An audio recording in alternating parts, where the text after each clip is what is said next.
New York, October 29, 1929. The floor of the New York Stock Exchange has become a war zone. Men are screaming into telephones that no one answers. Ticker machines, the only link between Wall Street and the rest of America, are running 90 minutes behind reality. By the time the numbers print, the money is already gone. In 5 days, $14 billion will evaporate. Fortunes built over decades, destroyed between breakfast and noon. But here is the paradox. 5 days earlier, these same men were celebrating. The market had never been higher. America had never felt richer.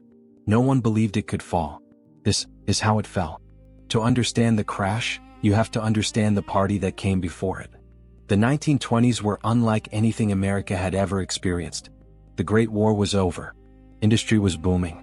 Electricity, automobiles, radio, a technological revolution was reshaping daily life. And on the Wall Street, a new idea was spreading. An idea so simple, so seductive, that it would infect an entire nation. Anyone could get rich in the stock market. Factory workers opened brokerage accounts. Taxi drivers discussed steal stocks.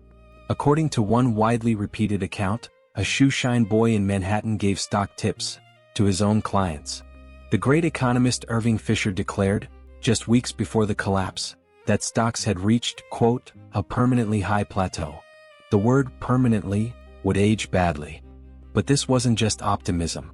There was a machine behind it. Brokerages had discovered something powerful. They could lend money to ordinary people to buy stocks.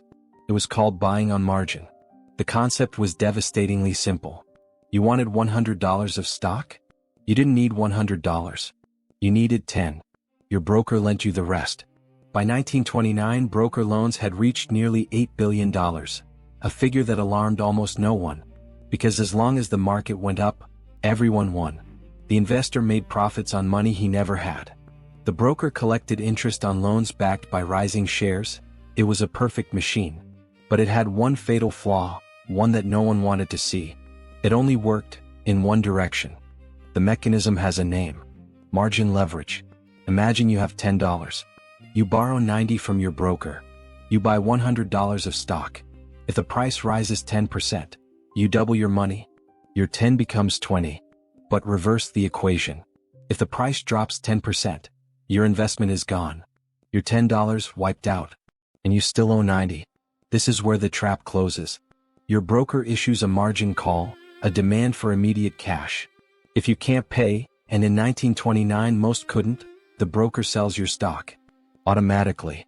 At whatever price the market offers. This forced sale pushes prices lower. And that triggers another margin call. This is the cascade. One forced sale triggers a price drop. That drop triggers another margin call. That margin call forces another sale, which triggers another drop. It is not a correction. It is a chain reaction. And here is the insight most people miss.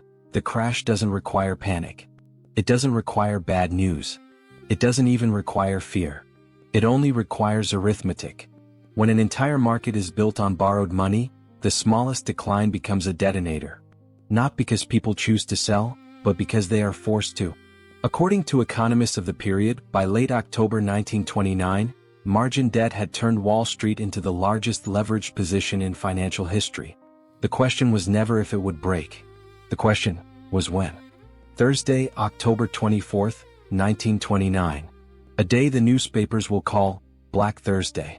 The market opens and immediately drops. Not slowly. Not gradually. It plunges. Within the first hour, shares lose 11% of their value. The ticker tape, the mechanical printer that transmits prices across the country, falls behind by over an hour.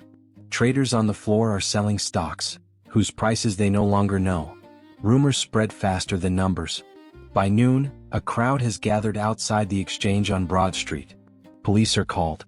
A construction worker on a nearby rooftop is mistaken for a jumper. The panic is no longer just financial. But then, something unusual happens. 5 of the most powerful bankers in America walk into the offices of J.P. Morgan. They have a plan. Richard Whitney, vice president of the stock exchange, steps onto the trading floor at 1:30 in the afternoon. He walks to the post where United States Steel is traded. In full view of every trader on the floor, he places a bid. $205 a share, above the market price. Then he moves to the next post, and the next, placing large orders, stock after stock, with the calm of a man who knows what he is doing. The message is clear: the banks are buying. For a moment it works. Prices stabilize. The selling slows. Headlines that evening declare the crisis over. But the bankers haven't fixed the machine. They've only delayed the avalanche. The weekend passes. For 2 days, America reads headlines that say the worst is over. But behind closed doors, the numbers tell a different story. Margin calls have been sent to thousands of investors across the country. Letters, telegrams, phone calls, all saying the same thing: send money, or we sell everything. Monday, October 28th. The market opens and there is no floor. Stocks don't decline. They collapse. The Dow Jones falls nearly 13% in a single session. Over 9 million shares are traded, a record that shatters every precedent. And this time, no bankers walk into JP Morgan. No rescue. No organized buying. The phones on Wall Street keep ringing. But the voices on the other end are only selling. Tuesday, October 29th, 1929. The day that will define a generation. The opening bell rings, and an avalanche of sell orders hits the floor. 16 million shares will be traded before the close. A record that will not be broken for nearly 40 years. Within the first 30 minutes, the ticker tape is so far behind that traders are making decisions based on prices that no longer exist. According to contemporary accounts, men are crying on the floor. Some walk out of the building and never come back. By the end of the day, the Dow has fallen another 12%. In 2 days, Monday and Tuesday, the market has lost a quarter of its value. Fortunes that took decades to build are erased in 48 hours. And the worst part? This is only the beginning. The crash of 1929 did not end in October. By 1932, the Dow Jones had lost 89% of its value. 89. Nearly 9 out of every $10 gone. Banks collapsed by the thousands. 11,000 American banks failed between 1929 and 1933. Savings accounts, the money ordinary families believed was safe, evaporated overnight. The Great Depression that followed lasted a decade. It reshaped America. It created the SEC. It created the FDIC. It created modern financial regulation. But the pattern did not disappear. In 2008, banks used a different instrument, mortgage-backed securities, but the mechanism was identical. Leverage, borrowed money, a belief that prices would never fall. The language changes. The math never does. Wall Street recovered. The regulations came. The institutions were rebuilt. But no law has ever repealed the mechanics of greed and leverage.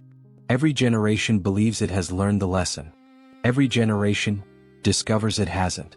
The names change. The instruments change. The mechanism never does. This has been the Financial Annals. The secret history of wealth, power, and collapse. Subscribe to understand the past, and you might just predict the future.